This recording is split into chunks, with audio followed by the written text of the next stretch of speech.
Pertanyaan berikutnya Ustaz, ini masalah hubungan suami istri dari saudara Abu Uwais. Pertama, soalnya ada dua sini.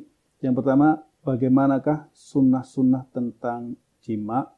Ini terkait dengan masalah waktu dan intensitasnya. Adakah kekhususan dalil yang membahas tentang berapa kali intensitas jima itu harus dilakukan dalam sepekan atau apa? Ini dulu Ustaz yang pertama. Ini yang beliau tanyakan tentang intensitas ya. Keseringan jima seminggu itu, atau apakah ada aturan dalam Islam? Atau harus setiap hari atau berapa hari sekali? Ini masalahnya sudah Anda bahas di buku saya tentang seputar jima. Dan kesimpulannya ada 3 pendapat di antara para ulama. Kalau dzahaba Ibnu Hazm, kewajiban berjima itu sekali head sampai ke head itu sekali tok. Oh gitu ya. 1 bulan sekali Ustaz. Iya. Masya Allah. Beliau beralasan dengan firman Allah Subhanahu wa taala, "Yas'alunaka 'anil mahid, qul huwa adza fa'tazilun nisa fil mahid." Kemudian fa idza tatahharna fa'tuhunna min haitsu amarakumullah. Dalil yang ada di Quran atau sunnah yang lafadznya perintah untuk mendatangi istri itu hanya 1 tok. Yaitu ketika selesai jima, selesai head. Fa'tu minhu min haitsu amarakumullah. Head lalu mandi, itu ada perintah. Dan indah beliau lil faur, cepat, berarti harus segera dikumpulin. Itu pendapat beliau. Ada pendapat lagi yang mengatakan sebulan 3 kali, tapi nggak ada dasar. Pendapat yang paling kuat, pendapat yang nomor 3 adalah likulli waqtin, likulli syai'in lihajatihi, segala sesuatu sesuai dengan kebutuhan. Jadi karena asal pernikahan itu apa fungsinya? Hikmah dari nikah adalah ifa'ul farj, menjaga kehormatan. Nah, kalau kita ala qauli Ibnu Hazm nggak pas. Menyelisih hikmah di dalam pernikahan. Nah, kalau dia taruhlah si istri berpendapat wajibku hanya sekali tok gitu kan. Terus suaminya pengen piye? Mau dibawa kemana? Ya kan, mau dibawa kemana? Repot malah dosa. Terus apa fungsi daripada hikmah nikah itu? Maka pendapat yang paling kuat itu adalah segala sesuatu itu sesuai dengan kebutuhan. Sesuai dengan kebutuhan.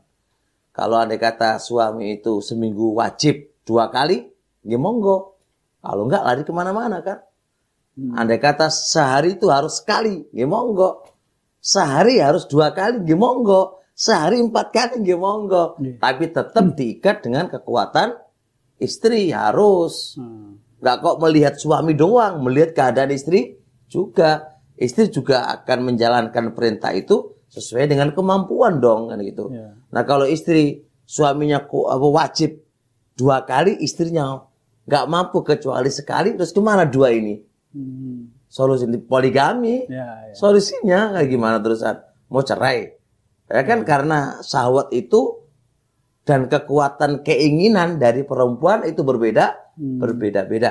Dan kekuatan syahwat dari laki-laki juga berbeda-beda. Jadi sesuai dengan kondisi dan keadaan. Baik, ini kan kita ditinjau dari sisi suaminya Ustaz. Sekarang kalau dibalik Ustaz, ini kayaknya saya menangkap ada sesuatu yang lain gitu. Dibalik, jadi istri yang nuntut terus. Gitu. Ada soalnya beberapa istri yang nuntut seminggu itu berapa kali, tapi suaminya dhaif gitu. Nah, pertama sini, ini harus difahami. Ada sebagian orang itu memahami kewajiban meminta itu laki-laki. Makanya dalam hadis kan idza da'a ahadukum zaujat, suami yang minta gitu kan. Enggak ada kata-kata istri, enggak ada kata-kata istri. Dipahami oleh orang, istriku tuh kok menengok wae, kamu dikasih enggak dikasih itu. Oh gitu. Ya itu pemahaman sebagian orang. Yang benar tidak. Karena apa sih tujuan wanita menikah juga? Ya kan? Apa tujuan wanita menikah adalah untuk biar terobati nafsunya. Tidak hanya melihat kamu saja gitu loh. Tapi kenapa kok hadis Nabi kok menyebut laki-laki yang meminta? Karena para ulama kayak Imam Ibnu Daqiqi dan juga yang lainnya mengatakan apa? Karena suami itu kalau pengin nggak bisa ditahan. Kalau istri pengin bisa ditahan. makanya dikedepankan suami yang minta gitu loh. Istri kalau pingin bisa ditahan, bertahan dia. Oh, harus bertahan ya? Ya maksudnya biasa bisa bertahan gitu loh. Suaminya nggak mampu melayani. Nah, enggak dulu. Oh, gitu. Nanti dulu. Okay. Cuma kenapa dalam hadis itu disebutkan laki-laki yang minta? Kenapa kok nggak istri yang minta? Karena biasanya suami itu kalau udah pingin, udah harus dijalankan. Kalau nggak kemana-mana. Okay. Kalau istri pingin pun bisa ditahan. Nah ini hukum asal. Nah sekarang dibalik, gimana kalau andai kata istri pingin banget, sedangkan dia adalah memiliki syahwat yang tinggi, gitu kan? Ya, boleh menuntut kepada suaminya karena itu haknya dia juga.